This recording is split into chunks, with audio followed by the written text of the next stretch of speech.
অতএব আসেন, মানিকগঞ্জে যাওয়ার পরে কি শিখলাম? কালেমা লা ইলাহা ইল্লাল্লাহর জিকির শিখলাম, সুবহানাল্লাহ শিখলাম, আলহামদুলিল্লাহ শিখলাম, আল্লাহু আকবার শিখলাম। না অন্য কিছু শিখাইছে? অন্য কিছু শিখাইছে? কোন বেদাত, কোন শিরিক, পীরের পায়ে সাজদা দাও, নাচানাচি করো, ফালা, এগুলো শিখাইছে? এইগুলা বলছে বাবা এখানে আসবা, এখানে আসছো কি জন্য? নিজেকে পরিশুদ্ধ করার জন্য আসছো, নিজের কলবটাকে পরিশুদ্ধ করার জন্য, পরিষ্কার করার জন্য আসছো, সাফ করতে আসছো। গুনাহ করতে করতে করতে করতে কলবটা অন্ধকার হয়ে গেছে।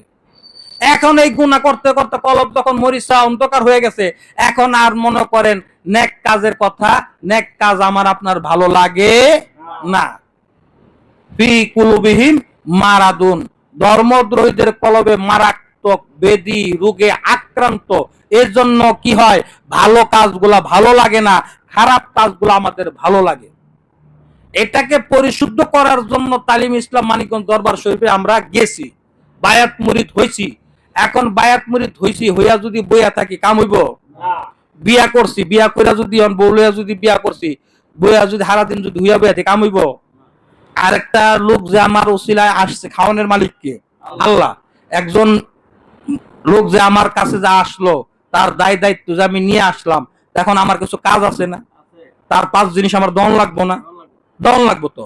তাহলে এখন 5 জিনিস দিতে গেলে আমার কি করতে হইব? মাঠে ঘাটে ময়দানে আমার কি করতে হইব? আমার কাজ করতে হইব। কথা ঠিক কিনা? এখন আপনি যদি কাজ না করে যদি ঘরে বইয়া যদি বইয়া থাকেন, কাজ হইব? কাজ হইব না। তরিকতের কাছে, শায়েখের কাছে বায়াত মুরিদ হইছেন, এখন বায়াত হইয়া মুরিদ হইয়া বইয়া থাকলে হইব না। তরিকতের এরকম অনেক কিছু দেওয়া আপনার আমার দেওয়া লাগবে, এটা হলো আমার আপনার দায়িত্ব। পীরে আপনাকে আমাকে বলবে কেন? বউ কি আপনার কাছে কইব বাদ দাও? কইব কাপড় দাও, লিপস্টিক দাও, সুনো দাও, আলতা দাও, পাউডার দাও? কইব? এটা বউর কি লাগবে তো জামাই আপনি বুঝেন। কথা ঠিক কিনা? দেখছেন আপনার বিবির একটা কাপড় ছিঁড়া গেছে গা, তখন আপনার তো যে এনে থাকার দরকার যে আমার বউর যে কাপড়টা ছিঁড়া দেখলাম, তাহলে আমার বউর একটা নতুন কাপড় লাগবে। কথা ঠিক কিনা? যখন দেখছেন যে ঘরের চাইলের বস্তা শেষ, তখন আপনি চিন্তা করতে আমার ঘরের কি লাগবো? একটা চাইলের বস্তা লাগবো। ফ্রিজ খুলে দেখছেন মাছ মাংস তেমন একটা নাই, তবে ফ্রিজে মাছ লাগবো, গোস লাগবো, লাগবো কি লাগবো না? এটা তো আপনার দায়িত্ব। আর তার দায়িত্ব কি? উনি সংসারটাকে গুছায় গাছে রাইখা ভালোভাবে সুন্দর মন নিয়ে রান্না কইরা ভালো খাবার আপনার সামনে পরিবেশন করা। কথা ঠিক কিনা? আপনার সন্তান সন্ততি থাকলে তাদের দায় দায়িত্ব নিয়ে তাদেরকে স্কুলে না মাদ্রাসা নেওয়া, তাদের পড়ালেখার দিকে নজর দেওয়া। আর আপনার কাজ হলো কি মাঠে ঘাটে ময়দানে আপনি কাজ করা। এটা হলো আমার আপনার দায়িত্ব। অতএব আমরা যেহেতু বায়াত মুরিদ হইছি, তাহলে আমার মানিকগঞ্জ দরবার শরীফ, এই দরবার শরীফ আমার। মানিকগঞ্জ দরবার শরীফ কার?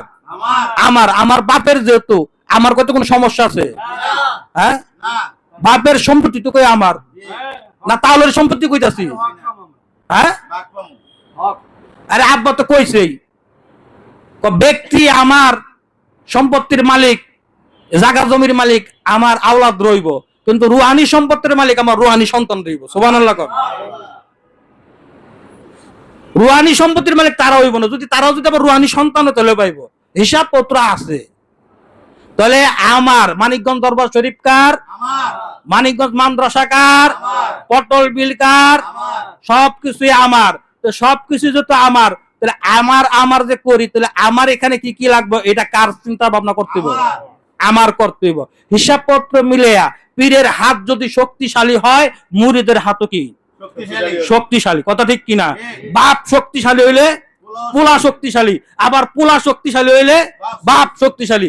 দুর্বল হওয়া যাইব? দুর্বল হওয়া যাইব? শয়তান ভয় দেখাইব। কথা ঠিক কিনা? শয়তান ভয় দেখাইব। আর শয়তানরে কি কমু? তুমি আমার আল্লাহ না, আমি তোমার বান্দা না, তোমার কথা শুনবো না, তোমার কথা মানবো না। কথা ঠিক কিনা? অতএব শয়তান তুমি ভয় দেখায় কোনো কাজ করতে পারবো না। অন্তত পক্ষে মানিকগঞ্জের মুরিদগো তুমি ভয় দেখাইতেও না। মানিকগঞ্জের মুরিদগো কাছ থেকে তুমি 100 ফাঁকে দেখো, নইলে তোমার দশা কিন্তু উল্টা বল হয়ে যাবে। কথা ঠিক কিনা? তার কারণ কি? খেলাফত প্রাপ্ত পীরের খেলাফত প্রাপ্ত মুরিদ। কথা ঠিক কিনা? অতএব আমাদেরকে শয়তান তুমি ভয় দেখে আমাদেরকে এক চুল পরিমাণও আল্লাহর পথ থেকে তুমি দূরে নিতে পারবে না। তার কারণ কি? আমাদের উস্তাদ আছে তো। কথা ঠিক কিনা? আমরা উস্তাদ ছাড়া না, যার উস্তাদ নাই তার উস্তাদ হলো ভদ্রলোক। ভদ্রলোক। কথা ঠিক কিনা? আমাদের উস্তাদ ভদ্রলোক না, আমাদের উস্তাদ হলো আমাদের আব্বা। সুবহানাল্লাহ কোন। সুবহানাল্লাহ।